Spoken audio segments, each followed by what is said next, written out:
Okay. But no, thank you everyone for coming, for signing in. Massive thank you to our speakers today. So just as a bit of background, for those of you that don't know who I am, my name is Barry Cranford. I'm the founder of the London Java community, and I also run RecWorks, which is a tech recruitment company. So here at RecWorks, we try to find ways that recruitment can be a force for good in the tech industry beyond just getting people jobs. And this came about when I realized that as recruiters, we're sort of at the heart of the industry, in that we spend all day, every day speaking to, in our case, developers, including graduates, CTOs, people relocating into the country, into the same place, juniors, seniors, all sorts. So I started trying to think about if there were ways that we could use this position at the heart of the industry to serve people within it a bit better. So for the last 12 years now, we've been trying to bring people together around things like learning, career development, and mentoring, that kind of thing. The thing is, it's fun. I've turned into a bit of a career geek, but when you're in this same position for so long, you get to see how people's careers unfold. So we've been doing it 14, 15 years now, and seeing people all the way from graduate to CTO, co-founder, and that kind of thing. And watching people's careers unfold, you see these parallels and these different things that that people do to get to the right places quicker. So you see all the shortcuts, all the pitfalls, and that kind of thing. And this is really the area that we spend our time playing in and experimenting in, trying to take those things and give them on to other people. And so that's what this is all about. So most recently, we've been trying to do something we've not done before, which is bringing people together into small learning groups, which is this group that we've got, which is aspiring speakers. And the whole point of aspiring speakers is to really try and encourage and inspire a new generation, a diverse generation of speakers. So this event is part of that initiative. So if you're interested in that, you're interested in anything else that we do, any other part of our work, then hit me up on LinkedIn or talk to me afterwards. So that's it from me. One other thing I will say before I hand over is just a few words on feedback. So some of the guys speaking today will be giving their first talks or very early talks. So if you're listening, if you have anything to say, anything to add, please do give it. Feedback is so important. Any words of encouragement, anything that you liked, that kind of thing for early speakers. So if you've got anything to say, then Don will send out a link afterwards. So please do share. Anyway, with that, I'm going to hand over. Do we have Christian? Has Christian joined us yet? Is Christian here and ready to speak? I am here indeed. Good. Okay. Let me just share, make you a co-host so you can share your screen if you need to. There you go. So that should be good. So Christian's going to be kicking off then with using psychology in day-to-day social interactions. Christian, when you're ready.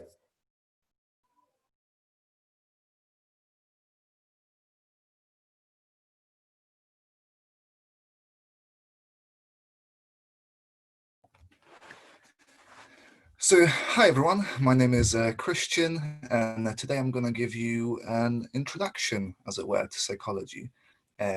What I'm going to do is I'm going to walk you through the do's and don'ts of psychology, as well as a few basic concepts for you to take away and learn about. And those were handpicked by me, and I'm sure you'll love them. I definitely find them very interesting. And as we go week by week through our other presentations, I'm going to give more talks like this, more talks on psychology, and I'm going to go into greater depth with each and every single one of those. So psychology is actually one of my 3 specialisms.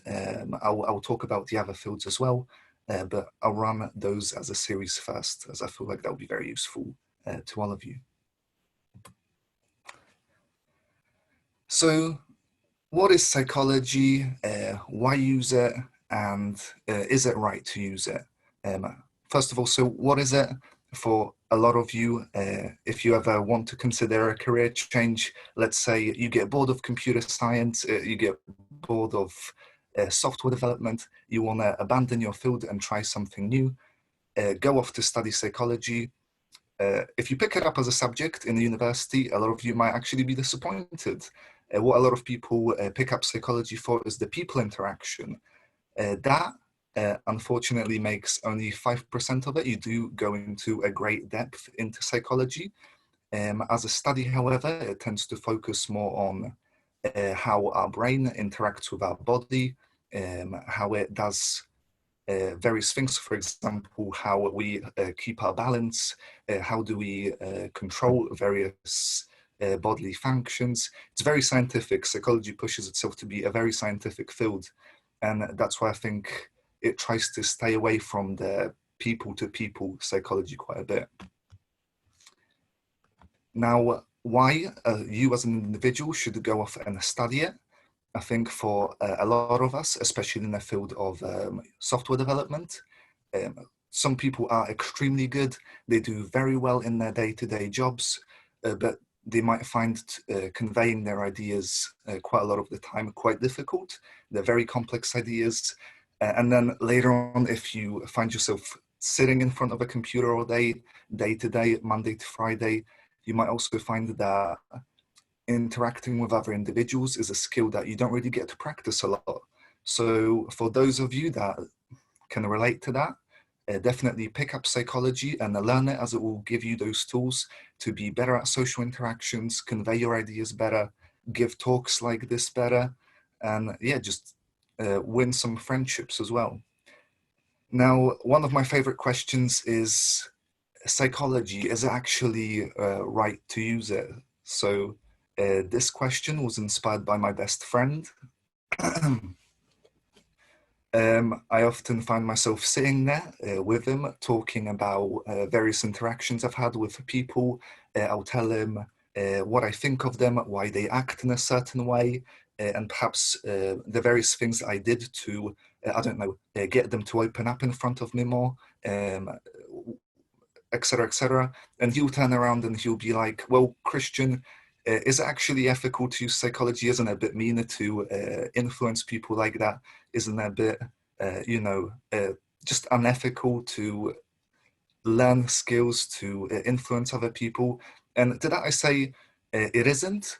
Psychology, if you're good at it, can definitely be used to influence people. But again, when it comes to day-to-day interaction, if you don't know it, if you don't have those skills, there's a lot more that you can lose. So definitely learn it. It's not unethical. And I think if everyone knew those tools, if everyone knew psychology and they understood people around them, and perhaps they didn't use it for all the wrong reasons, we would get along a lot better because, again, we would understand each other a lot more. Now, I'll jump into explaining a few of those psychological concepts that I mentioned in the beginning of my presentation. But before we go there, I just want to highlight psychology is a toolbox, as I'm going to give you the various tools to interact with other people and be better in like just social interaction. Remember that it's all about practice. Do go out there and use it on people. You find that some people are born and they're very good with interacting with other people. You meet some people who go off and study psychology. They learn those tools and they're absolutely awful. They never practice them. They're a disgrace to a school of psychology. So practice, practice, practice. That's what I'm going to put out there. In terms of the popular concepts that I want all of you to go out there and research on your own. First one is fake it till you make it. I'm not sure whether any of you heard of this one. A very basic concept. If you want to be a more confident individual, if you're perhaps not feeling confident in front of crowds, maybe you want to improve those social interactions, one way to change it is to actually fake being a confident person. It might sound a bit weird. You might be like, well, Christian, you've given me all of the answers that I needed. I'll just do it. It might sound a bit like it, but it's not a dream. It's not like a tale that I myself made up or a different psychologist made up. The way that it works is the way that you feel is very much your brain telling you, oh, you're in danger. This situation might not be very good for you. You might screw up. This might ruin your life. This will lead to your body tensing up. You might put your shoulders in. You might start defending yourself. You might go into this defensive position. Your breathing might speed up. You might start feeling it. The way to counter that is if you assume a strong body posture, if you start taking up a lot of space. What that does is when your body sends those signals to your brain and your brain reads it as, oh, he has a strong body posture, he's taking up a lot of space, he's acting confident. when your body reads that, when it reads that position of your body, it goes, I'm not in danger, I'm feeling confident. And it's essentially a feedback mechanism where your body acts confident, your brain goes, if he's acting confident, then he must be confident. And it sends those signals back to your body, and then your body feels more confident, and it sends it back to your brain. So you just start feeling more confident. So you fake it till you make it. It works the same the other way. So if you start feeling nervous, it can be a spiral down. So make sure you practice and you don't go, the wrong way. Second one, also a very good one, is the familiarity effect. Used an awful lot within marketing. If you've ever been spammed by adverts for products that you think you would never buy, I don't know, perhaps chocolate bars, certain services that you're just sick of seeing, you might be wondering, why would they bother spamming me with that? There's a very good reason, even if you're not buying a product right now. And even if you're not memorizing those adverts, they get logged within your brain. It's subconscious, but they are back there in your memory. And let's say you've seen an advert for a Snickers bar. Let's say no one is aware of that brand, but you've been seeing those adverts and you were trying to ignore them. Later on, when you go into a shop and you have to make a decision which chocolate bar you want to buy, and if you're faced with a decision of a Snickers bar, you might not even be familiar with their brand, but if you've seen adverts for it before, and then you have this unknown chocolate bar, you're going to go for the Snickers bar. You might wonder why. That's the familiarity effect. The way brain, it's from an evolutionary perspective, will pick something that seems familiar, something that seems common, something that you've seen before. It's much less likely to lead you astray. It seems safer, so your brain will always go for that option. And then the last one, before I run off, is another favorite, Dunning-Kruger effect. Many of you must have heard of it before. It's how your experience level affects your confidence. So when you find a lot of people going into a field, a lot of them will feel very, very, very, very confident speaking about it. They're very outspoken about it. And their confidence quickly drops the more they study it. This is why I believe you see so many let's be honest, stupid people speaking so much on social media about the topics that they may not know an awful lot about, and why you don't get enough experts speaking about certain topics. But it's an interesting one to think about. Next time you want to talk about a topic, it's quite fun to place yourself on that sort of chart and see where your position is, because it is like a reverse bell. So a very interesting effect. Christian, I'm going to have to come in here. We've run over. Oh, nice. Sorry, I took a little bit too much. A couple of minutes over, but that's fine. So sorry, I had to get it. We've got the next one coming up at 12:45. But thank you very much. Appreciate the talk there. Dom, would you mind posting the link on for feedback onto the chat? So next we're going to have Kabir, but just before we've got Kabir up, if everyone could pop some feedback, just have a look on there, give it 30 seconds or a minute, or obviously do it after the event. Then it'd be great to get some feedback across to Christian on that.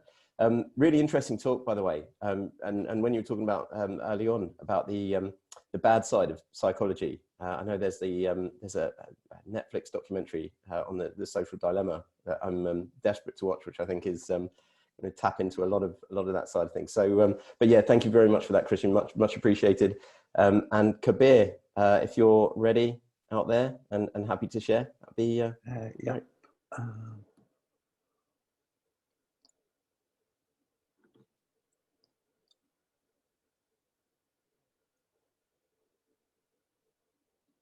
I forgot how to share. Should be the big green button at the bottom. Oh, okay. You got it? Yeah. Perfect.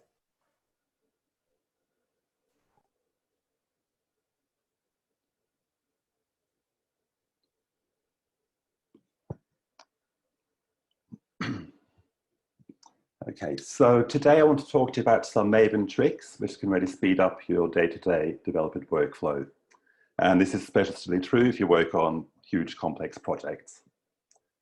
My name is Kabir Khan, and I work for Red Hat. I work on the Wildfly and JBoss Enterprise Application Platform teams. Wildfly is our open source application server, and JBoss EAP is kind of the supported product that we create from Wildfly for our customers. So hopefully this is new and interesting to some of you. If you're an experienced Java developer, it might be familiar, so apologies if that's the case, but it'll be quick. But generally, new people actually like finding out about these tricks if they're not aware of them before. So a little overview of Wildfly. It's a huge project. It's got hundreds of Maven modules providing the server functionality. They all have unit tests as well.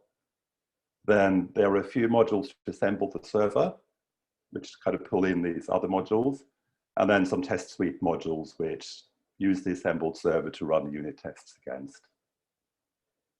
This is kind of split up into several profiles. So most of it doesn't get run by default. So by default, you only get like a small section of tests, which we call the smoke test run. So if you have a Wildfly checkout and you run a Maven install, the full build takes about 20 minutes, as you see on the left. So that brings us to the first trick, is to pass in the system properties, skip tests, as I'm doing on the box on the right. And a lot of the time that was taken in the first case is spent on running the unit tests and the test suite. So skip tests basically is a signal to Maven to not run all this stuff. So you're just basically doing the build. And this is built into Maven's test plugin, unless you've done something in your build to change this and turn that off. So what we just saw is kind of fine when you're kind of refreshing your GitHub clone locally and want to refresh the server. But when I'm doing my day-to-day work, I typically want to change some code in a handful of Maven modules, run unit tests on those, and after I've built them, make sure it's all compiled and the unit tests don't break, and my new tests also run. And then once I've done a few iterations of this, it all works, then I'll later want to assemble the server and run the test suite. So the obvious way, which I did myself many years ago, is to just change CD into each folder and run Maven install there. But that can get quite clunky if you've got a few of these folders with modules going on. So, okay, so I have a sample project. Because Wildfly itself is too big to really show all this, so but it works kind of the same way. We have a few modules providing server functionality with sort of the main code and the test folders. An assemble module, which takes these modules and builds the server, and then the test suite, which depends on this again. And the Maven dependencies for this project, for argument's sake, are set up so that if you run a Maven install, it will build them all from top to bottom. Like these transitions were not there when I set up the slides, but anyway. So the first trick is the PL argument to Maven install and other Maven commands. So in this case, I'm saying PL module B, and it will just run the build and the unit tests for the module B module and ignore all the other ones. You can specify more than one. So in this case, I'm specifying module B and module C. So again, it will just run these two modules, the build and the tests, the unit tests. So they're comma separated in the PL argument. The next flag is RF, which stands for resume from. So if you had unit tests failing when you're running a full build, you might be familiar with this because it says your module B broke something, fix it, and then use RF to continue from here. Likewise, it can be useful if I make some changes in module B, like changing the API, and I want to make sure that all the subsequent modules which pull in this API can still build and the tests still work. Also make AM. This is used in conjunction with PL. So if I say build module B and also make, it will build all the modules that module B depends upon in my build. So in this case, module A and B will get built. Now we can combine this and use several of these commands. So now this. Right, so if I'm saying Maven install, PL assemble, also make, resume from module B and skip the tests, then I was going to ask you if you can guess what will get run, but I don't think the format really allows for this. So I'll just cheat and go to the answer. So it will basically, we told it to build the assemble and make all the dependencies, but resume from module B and also make them. So we build module B, C, and assemble. And since I passed in skip tests, it won't run the tests for module B and module C. Then finally, now that I've kind of got my server assembled and I want to run the test suite tests, my test suite is massive and contains hundreds of tests, but I know that there's only a handful of these that really would get affected by the changes I'm making, at least for my initial verification. So there's a test system property you can pass in, and they specify just the tests you want to run from this module, and it will just run these 2 tests and ignore all the other ones. So basically, a few simple flags on the command line can really speed up your workflow and build loads of modules in one command. And they are PL for project list, AM for also make, RF for resume from.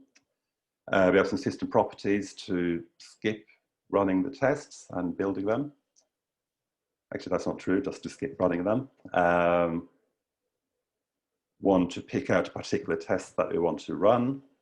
And then finally, I sort of touched on profiles to disable parts of your build by default, but that's a whole different, more complicated topic.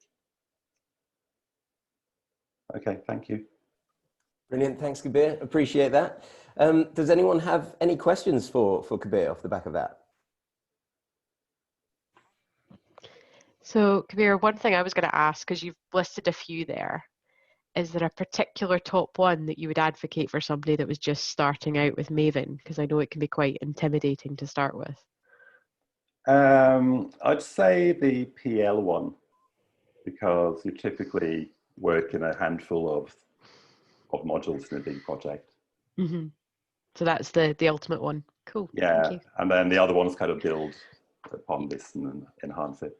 Cool, thank you very much.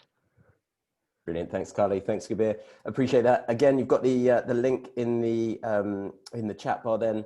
We've actually had quite a bit coming through. Thank you Sarah, Augustine, Rosie and RD. I've just seen a few more, Helen, Luke, CR and CJ.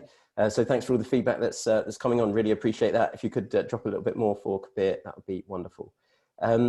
Amir, I know you've just signed in. Are you ready? Are you set up to go, or do you want me to? Do you want someone else to do it first? Yeah, sure. Let's go. Brilliant timing. Okay, I just need to make you a co-host so you can share your screen. So Amir's going to be speaking on be the entrepreneur you want to see in the world, even within your company. Thank you. Let's make you a co-host. There you go. You should be able to share your screen now. Thank you. It's cracking timing.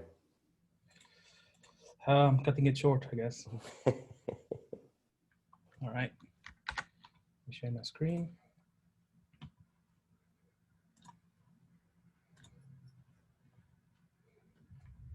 Oops.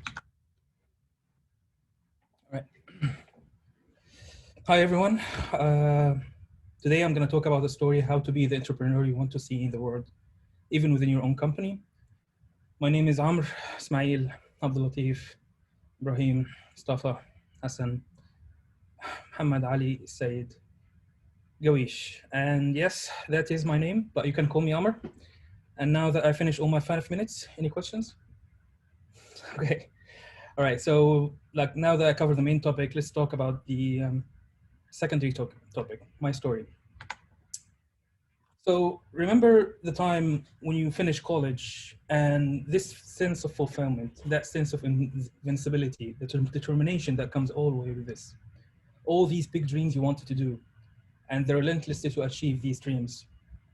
I may not have known at the time how to pronounce entrepreneur yet, but I was one at heart, and I wanted to sell a lot of big ideas, and I thought, okay, nothing is gonna stop me from achieving all of my dreams, until something did. And that's really the reward. A lot of logistics comes with it. You hear a lot of stories from your friends that went away with it and it didn't succeed.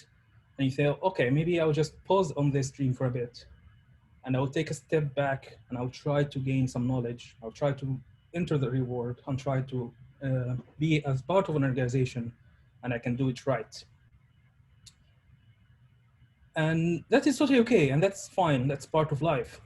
But then you should never have parked being an entrepreneur. And why is that? Because the world need more entrepreneurs. But why? Okay, just give me a second, I'll tell you. Because the world need a lot of innovation, a lot of initiatives. It needs passion and the determination that comes as part of that bargain. And without entrepreneur, the word impossible is going to be a lot of impossible rather than just being a nuisance. But there is a problem. When you think of entrepreneur, you always have this picture of Steve Jobs or other big entrepreneurs in your mind. I bet you that you also thought of it the minute I said entrepreneur. And because you always think of entrepreneur as a one-man show, a man that goes and challenges everyone and everything and comes out victorious. But we never really stop to think about the people who must have helped him throughout his journey and how he wouldn't have done what he done without the help of a lot of people around him. So in my own opinion, there is nothing called solo entrepreneur. And if there is, imagine having that person with a lot of talented people around him. Imagine the ideas that he can get alive. But also think from the other angle. Why would a company help you being an entrepreneur? Like, you might ask me, but why? Like, wouldn't that prevent you from being within the organization? But if you look at it from the other lens, from the organization perspective, you would realize the organization would benefit a lot from harnessing the passion of contribution. Companies have different name for it. They might call it a pet project, side hustle, passion objective, or like 10% personal time. But whatever it is, it will carry the same meaning. We want you, the employee, to be motivated and encouraged. And without those, the company would not be ahead of the curve and would not be ahead of its competition. That's usually how good companies grow and keep their employees. Some companies can even go an extra mile to create the entrepreneurship mindset of its employees, especially the introvert ones like me, and support them with mentorship, training, and other means. But I've drifted away. Let's go back to the story. It all started 2 years ago when I joined my current company, Mimecast. It was in September, and they were starting accepting application for a pet project. And I thought, okay, this is nice. I want to prove myself. I want to get more acquainted for the application. And I had this brilliant idea in my mind. I poured a lot of energy into making my application, and I submitted very early on. Sure enough, 2 months later, I got a reply that I was waiting for. And I realized that my application was completely and utterly refused. I felt, why is this? Like, it was so perfect. But definitely it was a mistake. And I felt really bad, and I dwelled on it for like 2 months. But then something happened. I realized that once I started getting a little bit more knowledge of the applications in the company, I started to understand the company's product well. And I started to see the opportunities and gaps within the solutions and how I can utilize the same idea in a different context, and how can my pet project actually be useful. However, I was still devastated by the refusal, and I decided not to submit my application until a colleague of mine finally convinced me to just apply, and what's the worst can happen.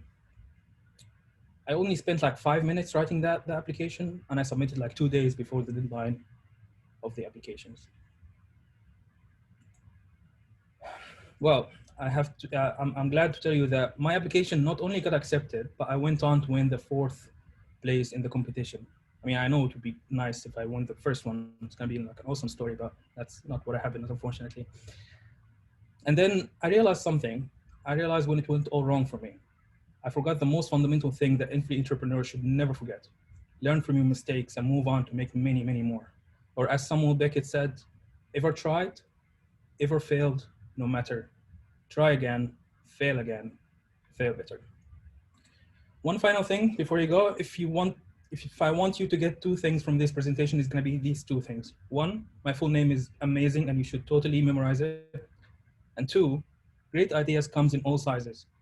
It might be just the little things that your initiative brings, but the impact could reach far and wide. And always try and never let go of your passion. Thank you. Thanks very much for that, Amir. I was going to try and memorize it for this part, but yeah, I couldn't do that. So yeah, I never knew that. I never knew that was your name. Does it fit in a tweet? Have you tried that? Yeah, I think so. Yeah. Yeah, nice. That is a very, very long name. Does anyone have any questions at all there? Hey there. So yeah, thank you very much for the great talk, Amir. I have one question. I suppose I've worked in big companies in the past. I've worked in companies that are kind of bureaucratic and political, where it's just harder to get buy-in to be able to act in a the entrepreneurial way in terms of trying stuff without getting a whole load of sign-off and influencing a whole load of people you might not even know. Do you have any tips that someone could think about? If they're lucky enough to work in a very big company like that, and they still want to do innovative things. Well, I am living that right now. So I didn't tell the rest of the story is that after I got accepted, my idea put on the shelf. So what I'm trying to do right now is actually push through with it. And that actually got me a lot of my comfort zone. So I had to talk to sales, to support, to business success, a lot of different departments that me as an engineer does not really communicate with a lot. And that opened a lot of opportunities. And unfortunately, you have to struggle through, you have to push through. And with a lot of bureaucracy around you, you have to kind of get away with this and try your manager to tell you someone from the product team or like the business team or like support team and try to get some contact, try to schedule something, pitch them their idea, get the ball rolling, get some hype on, and you have to push through. You have to have that mindset to there's a lot of hurdles you can have to struggle through, but you have to push through. So yeah, that's just gonna be cool. Cool, thanks. Yeah, I hear you. Cheers. Yeah. Great, thanks, Chris. Thanks, Emma. And now we have Tom Spencer up next. So Tom's going to be speaking on dojos, an efficient system for learning new languages through katas. So Tom, when you're ready. Great. So thanks, guys, and thanks for having me. Really enjoyed the talks. Really inspiring. So I'm going to talk about dojos. It actually came from at my new company where I'm working, Codurance. There's a whole system of working through from FizzBuzz up until Mars rover and various a hotel kata, which is really quite a complex kata.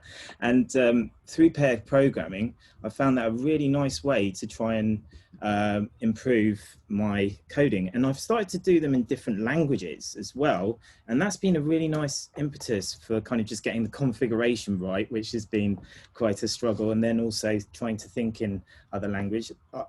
I wouldn't claim to be an expert by any means, but I wanted to talk in particular about the dojos, mainly using this book, the Coding Dojo Handbook. I think probably quite a few of you already heard about that. So stealing liberally from there. One funny story which is mentioned here is about a violinist who's kind of playing with a group, and he's absolutely desperate to get to a concert which he's late for, and he's he asked this older chap on the road, how do I get to Carnegie Hall? Obviously he's desperate to find out, and the older chap says, well, the way to do that is practice. So the key is practice. And I think something that I found from changing Careers 2017 bootcamp, Makers Academy, that finding ways to practice is key. So learning how to iteratively improve is really going to help, obviously, for our careers. So the Coding Dojo, as I'm sure you're aware, is based on a martial arts theme. From the book, it seemed that it started in Paris, actually. Emily Bash started this first dojo in Paris, and it was a meeting for software developers who wanted to kind of improve, and then they engaged in purposeful practice to refine their skills. So you can learn test-driven development, pair programming, design principles. One interesting thing that she raises is that she's not actually very good at making apps, and that was kind of by way of her saying, you know, that everybody has different strengths to bring to a coding dojo, and this kind of pair programming, working together aspect of everybody's got something to learn. So that's a nice way to approach these dojos. And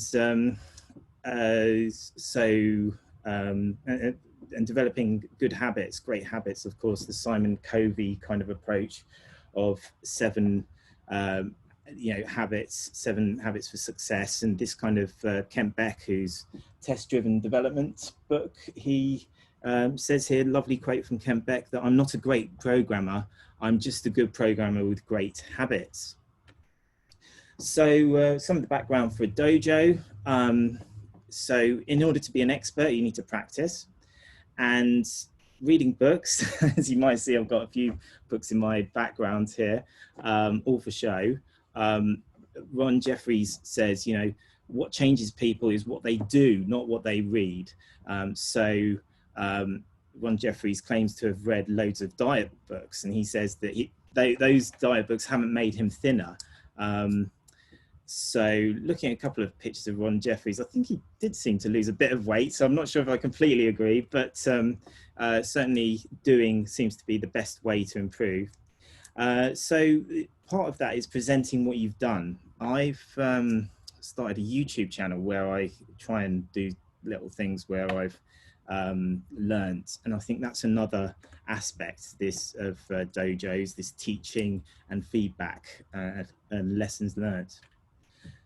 So plan for dojos.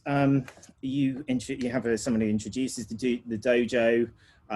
You agree on the activities. Usually quite helpful to have 1 or 2 activities. I'll show you a couple of sites at the end in the resources which are useful to look at for katas. And also it's helpful to code in pairs, and frequently have retrospectives to check over what you've learned and to see if there's any way to improve. So final point is Cyber Dojo. It took me a while to get into that, so I'll just show you that briefly now. I think I've got enough time. I'll just talk briefly about these resources. Code Kata, Coding Dojo are 2 kind of lists of different katas. Cyber Dojo is nice for this, what I'm just about to show you. It's got a list of katas, but also it's got them in different languages. So we'll have a look at that in a moment. And Agile Alliance and Meetup, of course, for a good listing of different events. And of course, I'm stealing liberally from the Coding Dojo handbook. So have a look at that if you wish. So just to briefly, hopefully got enough time to show you this application, which is fantastic. I really, really like it. So you start off, hopefully it's not going to break. Okay, so Cyber Dojo, it's this guy who's made it, fantastic. So I'm on my own, create a new exercise, and we'll go for FizzBuzz just to make it easy. And then you choose the problem, and then you've got these different languages you can choose. So you can choose Java, for instance, etc. Here's one I prepared earlier. I think there appears to be a way in which you can use this code to actually come back to the code which you've written as well. So we've got rename file. So if you want to rename the file which you've highlighted, which is useful. We've also got delete file and create file, and this button for running the tests. Each of our, we get this ready-made README with the description of the kata, so you can refer back to that. So it's a nice thing to do. I think it'd be really nice to do this in a school setting, perhaps, or with, as we say, with dojos. So then we've got the FizzBuzz itself, which is returning a string for an input, and the test itself. And I've added a couple of extra imports, and it actually works to import those as well, which is nice. And then if we take a look at running the test,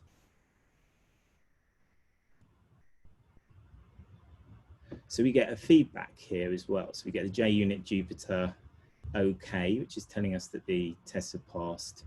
And yeah, I think it saves a lot of the configuration. So it's a nice tool to use just to, if you're just thinking, oh, I just want to not have to set everything up. Obviously IntelliJ is fantastic because you can really configure it. But if you're working in a pair who you just want to be able to try a new language and quickly have a look at, you know, oh, I want to try FizzBuzz in Java or Clojure, for instance, you're not necessarily spending so much time on the configuration. Okay, so thanks guys, really enjoyed that. Great, thanks Tom, really appreciate that. I've heard coding dojos and katas terms used over and over again. I've never really known what they are, so I feel all the better for it. Did anyone out there have any questions to throw at Tom about the talk or any of those 100 books that he's got behind him? Yeah, I have something to ask. So thanks for the talk, Tom, and also the tools you presented. I also have good experience with them. I was wondering, did you have experience with doing katas or dojos with basically complete beginners, like with no real programming experience, to see if you can bring them to level? So I have some experience, but I wanted to know if you have experience and what do you think about it, if it's useful or if it's just for the next step. So I think, yeah, that's a brilliant question. I'd love to get into that space of being able to do some complete beginners, because I was a teacher before, kind of Latin and French, and that would be really interesting for me. I think, yeah, I had helping someone from Makers who was trying to get a job. So they'd had 3 months and they were very quickly demoralized with the configuration. So perhaps this, this Cyber Dojo is one tool which might help with complete beginners. Yeah, so yeah, simple answer is I haven't had like proper experience with a complete beginner, but I'd be very interested, definitely. And I think this tool would be helpful. Yeah. Did you have any other ones that you'd found useful? So you can check, I will share it here in the chat, REPL-IT. It doesn't come with the dojos, but it's a real great environment. And I used it for teaching kids Python, and they have this multiplayer mode. This is perfect. Yes. But so I don't have also real experience of having mixed groups of experienced and inexperienced people in a dojo. And this is, I think, something to explore more in the future to see if this is something that helps, or if it demotivates the people. Actually, could also be the fact. Great, thanks Kevin, thanks Tom. Something maybe we can go into a bit more in the Q&A. But yeah, appreciate that, and very interesting talk. So for the final one of the afternoon, Sarah, are you out there? You ready? You good? I'm good. Good. So Sarah's going to be talking on, very interesting from this title, what your plumber can teach you about data pipelines. Yes. So, so it is a working title. I'm happy to have feedback on it. So this actually came out of a suggestion from the Steve Poole workshop, which Barry and Dom organized. So thank you very much. I am going to be talking about toilets and plumbing, but it's not gross, promise you. This is all safe for work. So talking about toilets, if you were like me and you used to tinker with things when you were a kid, one of the things that was always breaking in my family's home is the toilet, and the lever would always stop working. And in those days, they didn't have these flush units that you now get. I could just open the toilet bowl and I could replace the elastic or the lever, and I could just fix it. I didn't have to call a specialist. But now I live in a modern unit, and it's got everything away behind a cupboard, and I can't get to it even if I wanted to. And we moved into a brand new building last year. And of course, the plumbing didn't work, everyone's favorite thing. And so we had to get the plumber in, and luckily he knows how to work with this particular unit. And there are about 150 units in this building. So it was also an interesting scale problem. Luckily, he knows how to deal with plumbing issues at this scale. Which brings me to the first thing that your plumber can teach you about data pipelines. If you hit a specialist problem, or you want to use a specialist tool, or you hit a scale problem, bring in somebody or grow the knowledge to deal with those particular problems. You cannot hit those issues with the same hammer you've been using to build your regular ETL jobs and streams. It's just not going to work. So when you hit those specialist problems, bring in a specialist. There's no ways I was going to fix our plumbing issues for 150 units. One of the reasons he was able to fix everything so quickly as well is because the building had a diagram, essentially a plan of where the piping was, how it worked, how it all fitted together, right? Which brings us to all developers' favorite things, documentation. It is so important to understand where your data is in your organization, where it came from, how it changed. We have a name for this, we call it data lineage. That's about understanding the origin of your data, how it moves, where it came from, how it changed, and ideally why it's there in the format that it is in. There are tools that do this for you these days that are getting better and better, but even if you just manually update a document that says my data is here and here and here and does this, it will really help you, especially if you hit a scenario where you didn't know there was some data in some places, especially if this is personally identifiable information and you end up doing a scan over that data. It's going to cost you a lot of money and sanity. Okay, so that was useful. And the third part was you had to speak to your plumber about how all the stuff flows through these pipelines. He's going to tell you that it all goes in one direction. There's no ways they're going to bring pipes that remix dirty water and clean water and whatever other contents are going through there. But we see this in organizations with data.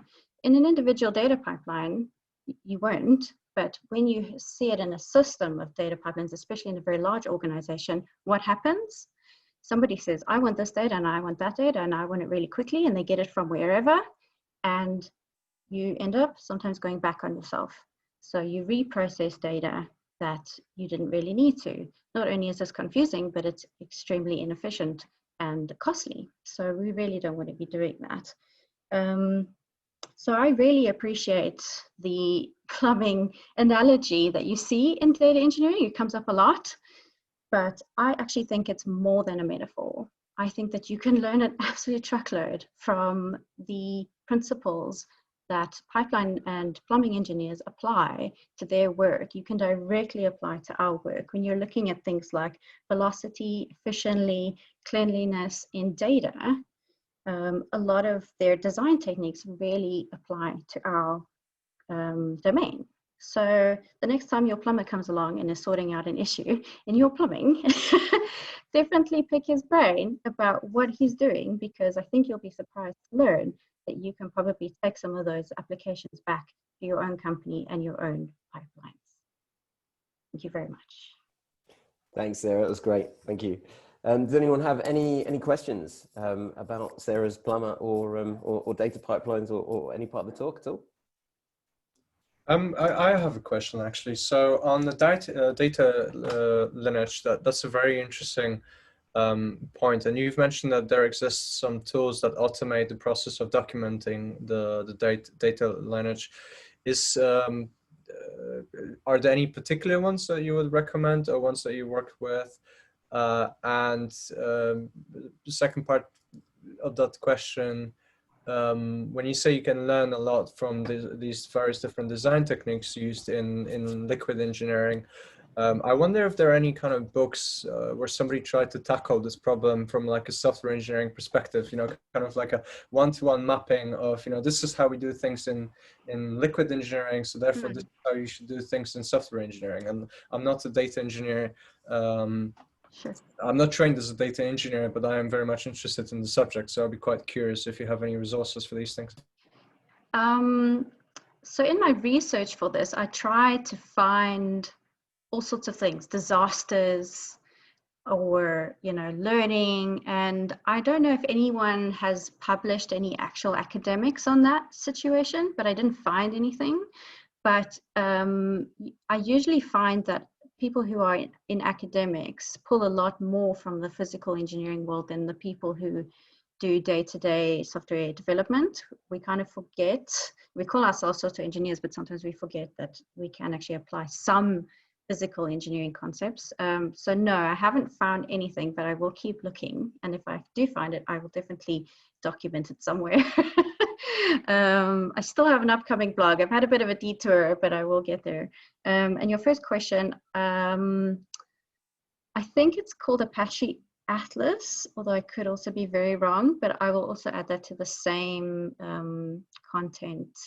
But if you look at some of Apache's products, you'll see that they do this. Either it's specifically a lineage product or it's built into the product and you can query it and you can sort of build your own automation that updates whatever you want through an API. So if you want to update an image that you're keeping or a database or that kind of thing. I wouldn't say it's amazing yet, but it's definitely getting better. Yeah. Thank you. Yeah, no problem. Great, thanks Daniel, thanks Sarah. Again, any feedback for Sarah? I don't think I mentioned it for Tom, but anything keep coming. We've had so much, I don't think we've ever had this much before. We're up to 37 individual bits of feedback that we've had so far. So thank you so much for everyone that submitted it.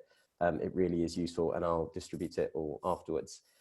So that brings a close to the first part of the session. We're going to move on briefly to, we're going to have a Q&A with Kevin Wittek, who is an experienced speaker. So if you only came for the lightning talks, that's absolutely fine. You feel free to log off now and just let me know when you're going to speak next. But yeah, we did this a few weeks ago, maybe a month ago. We did it for the first one and then again, and it's just this opportunity to really try and encourage a lot of people watching. I know because I've been approached in the past, might be sitting there thinking, yeah, I quite fancy doing that. You know, I could give my first talk and intrigued in some way and want to find out more and probably very, very nervous, probably thinking, well, I've got nothing interesting to say, all those kind of things that most new speakers have said to us since we've been doing this. And so we wanted to bring Kevin in. Kevin's one of our speaker mentors, been working with him for a few months on giving feedback to some other lightning speakers and obviously has spoken. How many conferences is it now, Kevin? I remember the list that we went through when we opened, but in total since I started speaking, or yeah, I remember you told me the last time. I can't remember, but it was a lot. It was a lot of presentations that we've done so far. Especially if you count in meetups, and then maybe not 100, but it goes quite high actually. So this is it. So he's been through everything, worn the t-shirt, and all that kind of thing. So if anyone's got any questions to throw, then that's what this is for. And again, anyone listening that hasn't spoken yet, then please let us know. We're really keen to keep encouraging this conveyor belt of new speaker talent coming through. We've also had a few people now gone on to speak at conferences that have started here. Carly, well done. So it really is a thing. You start speaking in lightning talks, you start doing meetups, and you start going on to conferences and keynotes. Anyway, I'll stop talking. So Kevin, I'm gonna open up with just one question, and if anyone's got any questions, put it on the chat. Send it to me directly if you'd rather it was anonymous, and I can ask, or just unmute your mic and speak to Kevin directly. So the first question, Kevin, why should people do it? People that are watching now, speaking to people that are thinking, should I give my first talk? Why would you recommend that they do? Multiple reasons. I think it's fun for yourself. it helps you develop your personal brand in a certain way.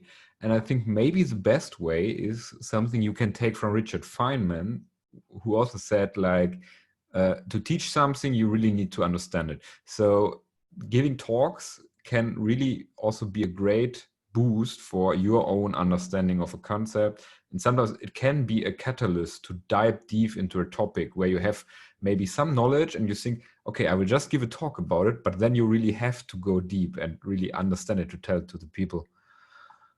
These are some good arguments for being a speaker, I think.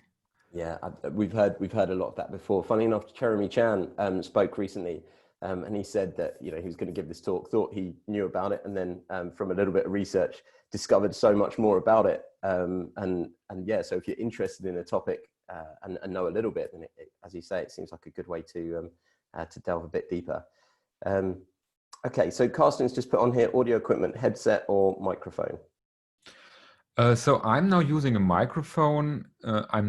I haven't treated the room perfectly acoustically, so probably I have a bit too much bass now. If I stream with OBS, I can put in a low pass and it gets, or low cut, and it gets a bit better. It's not so important, I think. What is not so good is using like the laptop and the laptop microphone and so on. So ideally is a microphone that is a bit closer to your mouth in a certain way.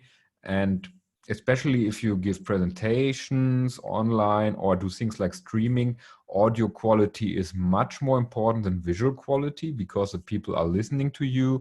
So checking it out a little bit and trying what works good for you and also for your listeners is important, but also it should be comfortable for you. So if you are uncomfortable speaking with headphones, I would advise against it, or find a set of headphones that are fine for you speaking, because you're already under a certain stress. And if you're then not comfortable in your situation, then it makes things worse for you. Okay, had an interesting one here, and obviously much easier, I think, in a room full of people. But for an online event, any ideas of trying to get more audience reaction responses, given Zoom limitation when sharing screens? Found anything that works? This is a super big challenge. This is a super big challenge for me as well now. And it really depends on the setup you have, on the software that is used. So now we have Zoom here. Zoom is already kind of okay. And then you just, I don't know, you have to a little bit push the people that they maybe turn on the camera, at least those that are actively watching. So not everyone has to be actively watching, but it really is important, I think, for your own energy level to see some visual feedback also from the people, like just like what you do now, nodding. That already helps. That gives me some feedback that is like, I don't know how human interaction works. And if you don't have this, and you don't have this for a 1 hour talk, where I had like some of the other platforms now Hopin, like a lot of conferences used Hopin, which is good for some reasons, but which makes all the audience anonymous for you, like you don't have video and so on, it kind of burns you out a little bit. So you have to be really careful to not be then burned out after the talk. So yeah, this is something I'm also struggling with, and which I really loved before in the real conferences, and which is a lot of the enjoyment of giving talks. And so I'm not giving a good answer for you now. I'm just telling you it's a challenge, and it's something we really need, and which we need to find methods and tools for. And I don't know, just kind of be relaxed, try to get the people somewhere there. Always say, like, if you have questions, just ask in between. So that's also something I try to tell the people: ask in between, write in the chat, ask directly. Like, I don't have to roll through my presentation, especially not online, because then it's super boring. And then sometimes the flow just starts. Or if you have a host in the session that can really help to directly just, he can start to ask questions, he can start to forward the questions from the people. This can really help you. Sometimes doing a poll, and you just have to be lucky. Sometimes the activity happens and people start to interact with you in the chat, with each other, and then it's cool and then it's fun. If it doesn't happen, I don't know. We all have to learn this. I completely agree, and we've seen it before. Do you know? I'll say firstly, I think that one important thing is if you're saying you're still not 100% on how to do this, then that's advice in itself. It just means that, you know, a junior shouldn't feel bad that they can't do it, because look, experienced people can't do it. This is psychology. Coming back to Christian's thing, this is hard. People, especially British people, we tend to be quite reserved and you know, not move forward with this kind of thing. Funnily enough, we've run a few CTO events, and I'm happy to share the videos if anybody wants them. But they were with some Canadian people, Canadian consultancy, and they managed to, because I always say, oh, feel free to turn your cameras on, and no one does, but I'll say it anyway, just to make people know you know, they can. But they managed to get people to turn their cameras on, and they must have asked 5, 6, 7 times. And it was done in such a casual, nice way. I could never do it. If I asked and nobody did, that'd be it. I'm not going to ask again, because I'm too British for that. But they had this way of managing to encourage people to do it, and it worked. You know, one by one, a couple of people did. Anyway, 2 or 3 people did. But yeah, it's tough. I've sat in on 100+ events now, and it's rare that it's possible. Christian, did you have a question you wanted to ask? Yeah, so I'm just going to comment. I absolutely agree. If you ever want to help a speaker switch your camera on, as people, we obviously look for feedback. We want to see whether people are confused, whether they get it. So having that feedback is so important. So I completely get it. And another thing that you said about the keeping energy levels up, it's like a YouTube video. You know, you want to act so excited, it's unreal, right? But here's the question. Because I run a lot of workshops, like with a team of people. We help university students start businesses, startups, and sometimes we hit a group of people who are really energetic, who are really passionate, very easy to lead, right? And then sometimes, and I'm looking for tips and tricks here, sometimes we hit a group of people who just don't want to react, who even if we get them to switch their cameras on, their energy levels are so low, and you sit there and you're sort of like tensing up, trying to keep the energy levels up, but you can't get them to engage. You just can't do anything. So do you have any tips and tricks for difficult audiences, how to engage them, especially when you try to get them to participate, I think?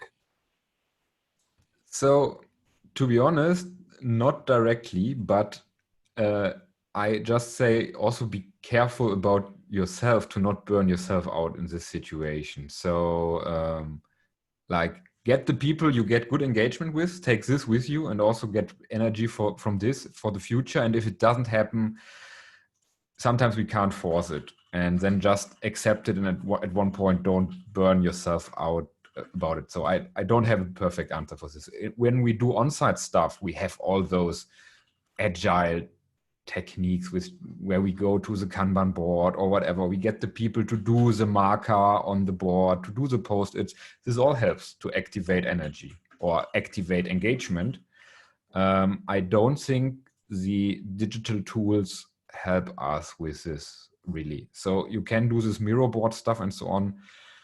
I don't think it changes anything about the group dynamics there.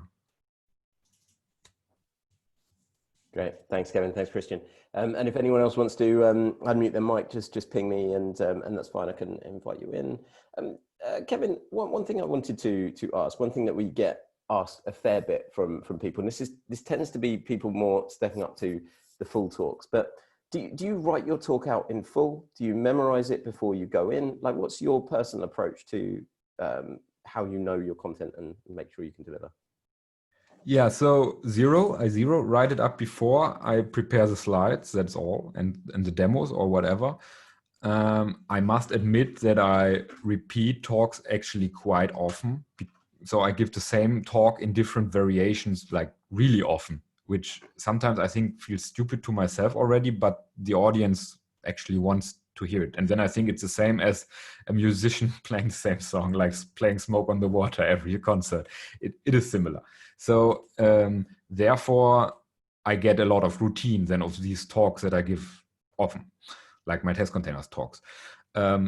Still, like the first 1-2 times, I'm a bit like not that in the routine yet, then I have to improvise more and see to get the timing right.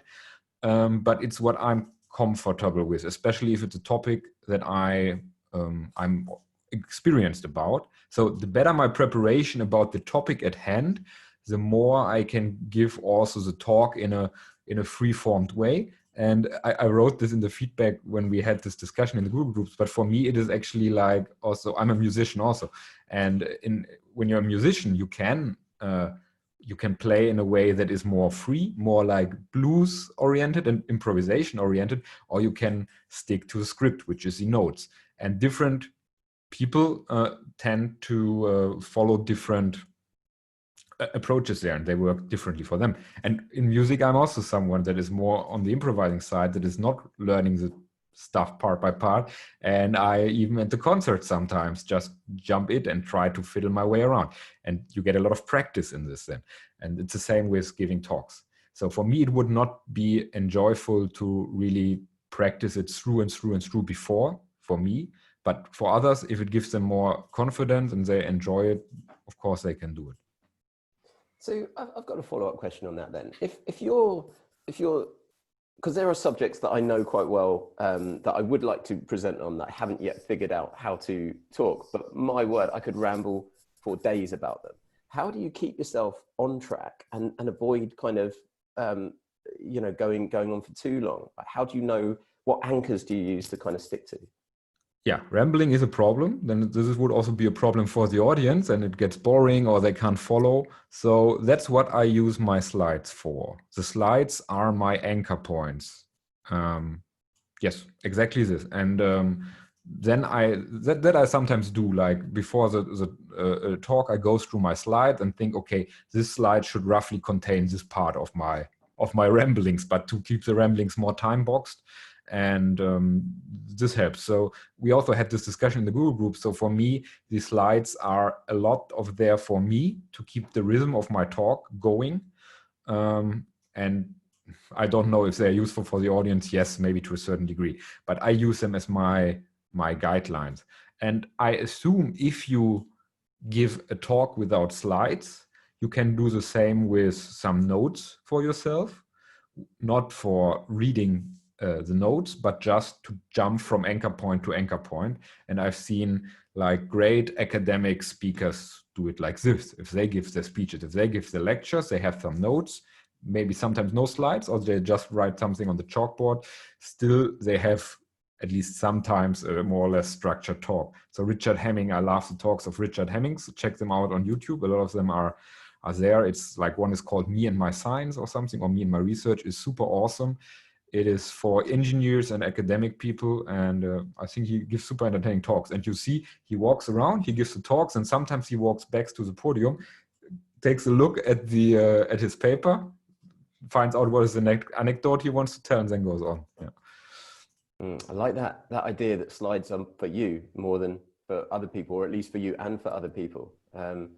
It's one thing to have them to add to the presentation, but to have them actually where you're like, they keep you online. That's a great point. Okay, we had Carsten, I think, had a question as well for you.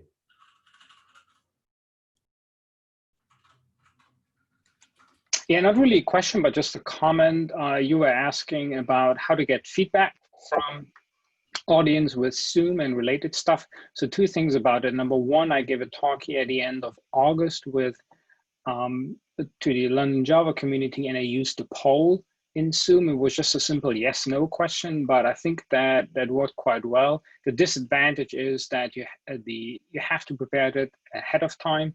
So the people who set up the Zoom meeting need to prepare the poll for you. And number two, I think during the Zoom conference, somebody else probably has to trigger that poll, so you can do it yourself. But recommended, if you can do it, then set up a Zoom poll, think about some question. The second thing about feedback, people turning on their camera, I don't think that works for me, because I'm looking at the laptop screen where I see the slides that I share with everybody, on my right side, I glance in myself to make sure that I don't have stuff running out of my nose or so. So I don't really have the capacity to take a look at these tiny little video pictures of my audience to see whether they yawn or type on their phone. So I don't get anything from people turning on their video. That's it. Interesting. Yeah, I think everyone seems to have a slightly different angle to things and a different approach to speaking. From what I can see, we've got obviously within tech or people that speak on more the academic side of things, and people that speak on like more the entrepreneurial side, and there's obviously the big range. So yeah, it's interesting points though that it's not one size fits all, and I think that's what we see even today. Very different styles. Obviously, Sarah didn't have slides at all. Other people had slides that went very rapid through. Some with more words on. So yeah, lots of different styles there. Okay. So, and Alex, I think your question's been answered there. How do you prefer for the right length? Do you know how long you take on each slide? Yeah. So Kevin's answered. Come back to that. Okay, but just a rule of thumb. So sometimes during the talks, and especially when I give the talk the first time, so it has to be roughly in the right ballpark, of course. But then when giving the talk the first time, you kind of have to keep the time in your eye and see like, oh, now I have to accelerate. Or it's also really good to have certain packages or sections in your slides or in your talk that you can drop or expand on. This I really like to do. And this works also good if you have a presentation tool that also allows vertical movement. So in this case, you do horizontal movement normally, but then if you want to dive deep, you can do the vertical movement, and then you can easily jump over a whole chunk without actually jumping to 10 slides that when the audience will just think like, oh, what the fuck just happened? Like scroll, whatever. Yeah. Okay, great.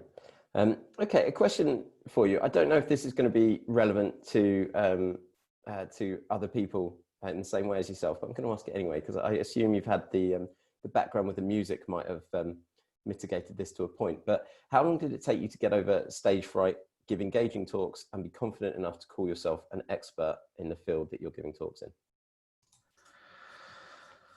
I don't know how to answer. So in the beginning, I had really a lot of stage fright that was completely unrelated to my previous experience as being a musician, I think. So I was nearly starting from zero, maybe not totally zero, but yes, very different. And the first talks, maybe the first 10 talks or even more, I had to work a lot on my breathing technique, actually, to have a good speaking rhythm, to not run out of air. And actually, I remembered when I started speaking, I remembered, oh, it was already the same back in university. So when I gave talks there, I also ran out of air. And then I gave talks in the industry, still running out of air. So I had to learn my own speaking rhythm. And once I had this kind of sorted out, actually, then the stage fright became less, definitely. Because I had a better routine in the actual speaking performance. And then interestingly, once virtual speaking started, I had to relearn it to a certain degree. The drinking, the speaking rhythm is a little bit different in a virtual situation. And also the stage fright was a little bit different in the beginning. So it took me a couple of talks again to come over this. And nowadays, I'm at meetups, I don't have stage frights because meetups are just like cool, and I just engage with the people and the community, and it's just like speaking to friends. And at certain conferences, I still have it. Or if it's a conference that is in a new domain. So I recently gave my first talk as an academic conference, which I never did before. I was a little bit excited before this. And now big conferences or really important conferences, I'm still excited. And there is a certain feeling of stage fright. But not in a negative way. So stage fright can be a really positive thing to just actually amplify your emotions and your motivations as a performer. And if you give a talk, you're a performer the same way as you're a musician. So the thing is to embrace it in a positive way.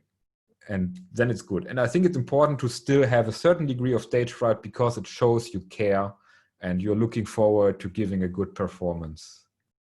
Yeah. Mm-hmm. Yeah, really interesting. Yeah, Trisha G says similar kind of things about seeing it as a positive energy as well, and she's spoken about that before. So yeah, that's definitely something we tend to keep hearing. the breathing techniques though? I've not heard about that. So, or you had to learn your breathing techniques so you don't run out of air.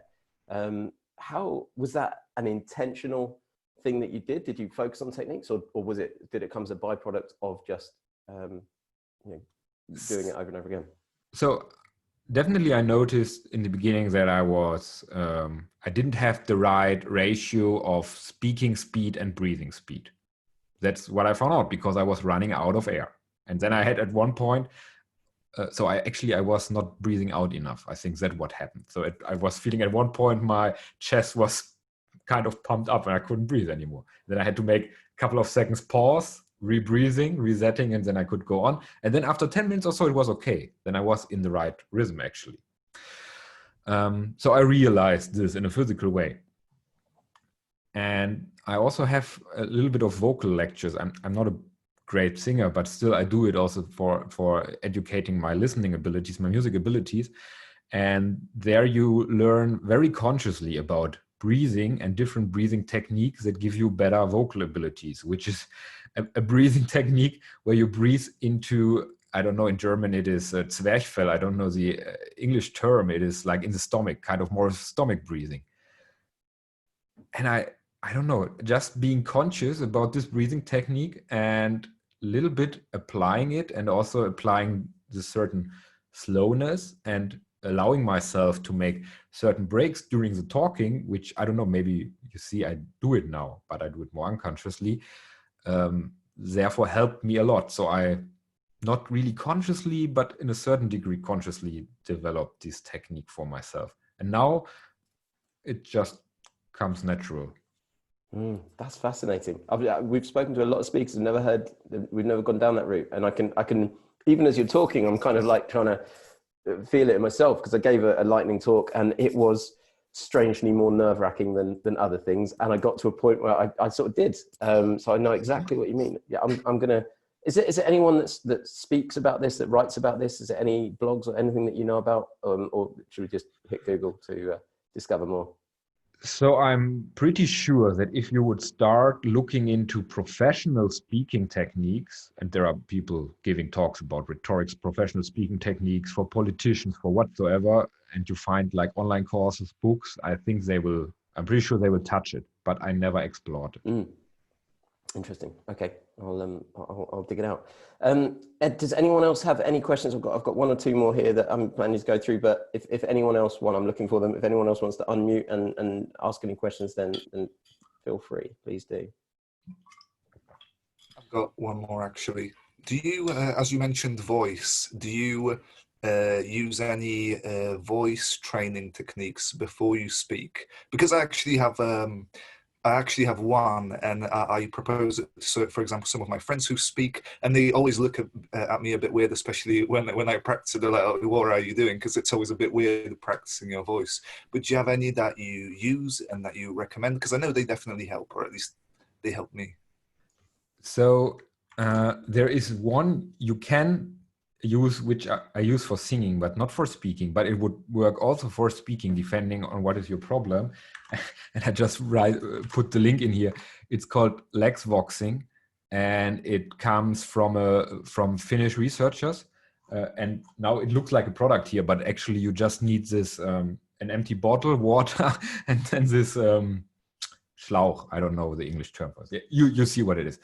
And there you kind of blubber into the water, and this completely relaxes your vocal cords in English. And this will also help you if you already have a stressed vocal system, like from having a cold or so on.